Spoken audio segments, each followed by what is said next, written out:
حضرت سال بن سعد کہتے ہیں ایک بیوی حضور کی بارگاہ میں آئی اور اس نے آ کے حضور کی خدمت عالی مرتبت میں عرض کی، حضور میں جب بھی آتی ہوں کرتا یہی پہنا ہوتا ہے آپ نے، یا رسول اللہ صلی اللہ علیہ وسلم، اور اس کو تو اتنے پیبند لگے ہیں کہ گنے نہیں جاتے، تو حضور اگر اجازت دے تو ایک کرتا نہ بنوا لوں آپ کے لیے؟ تو حضور نے فرمایا بنوا لے۔ وہ بی بی کرتا بنوا کے لائی، اس نے بڑی محبت سے بنایا۔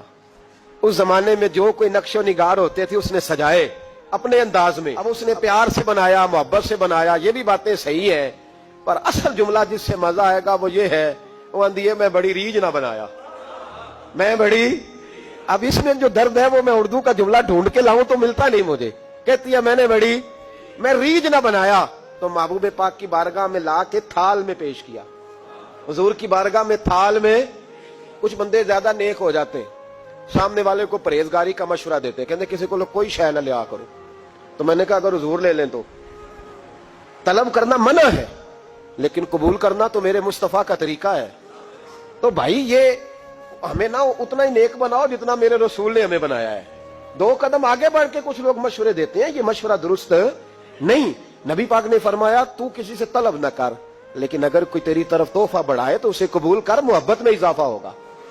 جب حضور قبول کرتے ہیں جو کائنات کو بانٹتے ہیں، تو پھر تو دوسرے پہ کیسے پابندی لگا سکتا ہے؟ میرے رسول کریم علیہ السلام کو اس نے پیش کیا، کہ حضور قبول کر لیں، حضور نے قبول کیا۔ اب حضور اس کا چہرہ دیکھنے لگے، مسکرا کے فرمایا تیرا دل کرتا ہوگا میں پہن کے بھی دکھاؤں، بے خبر ہو جو غلاموں سے وہ آقا کیا ہے، تیرا دل کر رہا ہوگا پہن کے دکھاؤں؟ تو کہا حضور دل یہی کرتا ہے، میں ٹھہر میں پہن کے آیا، قربان جائیں کیا اندازے۔ اچھا یہ سب کا نصیب بھی نہیں، یہ تبرک لینا، برکت لینا، لے کے آنا، یہ سب کا نصیب۔ آدم چشتی کئی دفعہ بڑی بڑی بات کر جایا کرتے تھے، کہنے لگے ایسا کوئی محبوب کہیں ہوگا نہ کہیں ہے، بیٹھا ہے چٹائی پہ مگر عرش نشیں ہے، اور کہنے لگے ایسے لوگ کہتے ہیں میں مدینے نہیں گیا، میں حاضری نہیں دیتا، میں درود نہیں پڑھتا، کہنے لگے ہر ایک کو میسر کہاں اس در کی غلامی، ہر ایک کو میسر کہاں اس در کی غلامی، اس در کا تو دربان بھی جبریل امی ہے۔ تو بھائی نبی کریم علیہ السلام نے کہا تو ٹھہر میں پہن کے آیا، حضور اندر تشریف لے گئے، تھوڑی دیر کے بعد پہن کے آئے۔ اس خاتون کو اتنی خوشی ہوئی کہ اس کی آنکھوں میں آنسو ہی آ گئے، کہنے لگی دیکھو میرا نصیب میں بنا کے لائی ہوں، مصطفیٰ نے قبول فرمایا ہے، بڑی راضی ہوئی، چلی گئی۔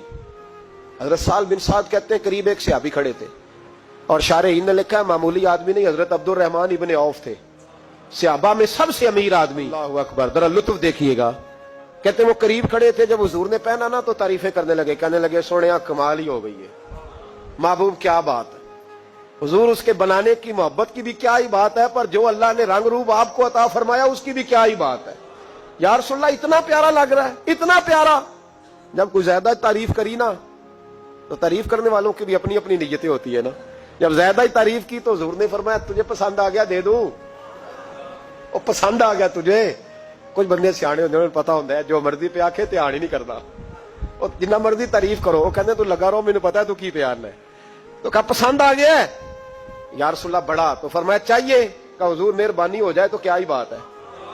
سرکار اندر گئے، وہ پرانا کرتا دوبارہ پہنا، اور میرے رسول پاک علیہ السلام نے اس کرتے کو اتارا، بخاری پڑھ رہا ہوں، اور نبی پاک نے لا کے دیا، فرمایا چل یار وہ بھی راضی ہو گئی یا تو بھی راضی ہو جا، تو دونوں ہی راضی ہو جائیں، وہ بھی راضی ہو کے گئی تو بھی راضی ہو کے جا۔ اس کو دیا، حضور چلے گئے، صحابہ بعد میں اس صحابی کے پیچھے کہنے لگے یار تو تگڑا بندہ ہے، تجھے ضرورت ہی نہیں تھی، اور حضور علیہ السلام نے بڑی مشکل سے قبول کیا۔ حضور تو کسی کی طرف توجہ ہی نہیں کرتے، طلب ہی نہیں کرتے، یہ والا خیال ہی، اور اگر آج حضور نے قبول کیا اور اتنا پیارا لگا تو تجھ سے برداشت ہی نہیں ہوا، اس طرح کا آدمی ہے تو۔ جب لوگ اس کے گرد اکٹھے ہوئے تو حضرت عبد الرحمن ابن عوف کی آنکھوں میں آنسو آ گئے، کہنے لگے میرے بولے دوستو تمہیں غلطی لگ گئی، تمہارا کیا خیال ہے میں نے ولیمے پہ پہننے کے لیے لیا ہے؟ تمہارا کیا خیال ہے شادی کی دعوت میں پہنوں گا؟ تم کیا سمجھتے ہو عید والے دن پہنوں گا؟ اور گویا اپنی داڑھی کو پکڑ لیا، کہنے لگے دیکھو بال سفید ہو رہے ہیں، پھل پک رہا ہے، گناہگار بڑا ہوں، اگرچہ بدر میں بھی گیا ہوں، احد میں بھی تلوار اٹھائی ہے، مال بھی دیا ہے، ہر جگہ گیا ہوں، پر کسی عمل پر بھروسہ نہیں۔ یہ کرتا حضور کے جسم سے لگ گیا ہے، اب اسے سنبھال کے رکھوں گا، اور مرتے وقت وصیت کروں گا گھر والوں کو کہ جب میں مروں نا تو اس کرتے میں مجھے کفن پہنا دے.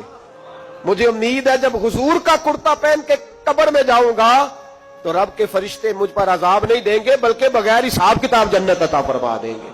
حضرت یوسف کا کرتا تو شفا دیتا ہے نا، اور میرے محبوب کا کرتا دوزخ سے بچا کے جنت عطا کرتا ہے. یہ صحابہ کا عقیدہ ہے. کس کا عقیدہ ہے؟ بول کے بتائیں. کیا کریں اس حدیث کا؟ اس میں برکت ہے کہ نہیں؟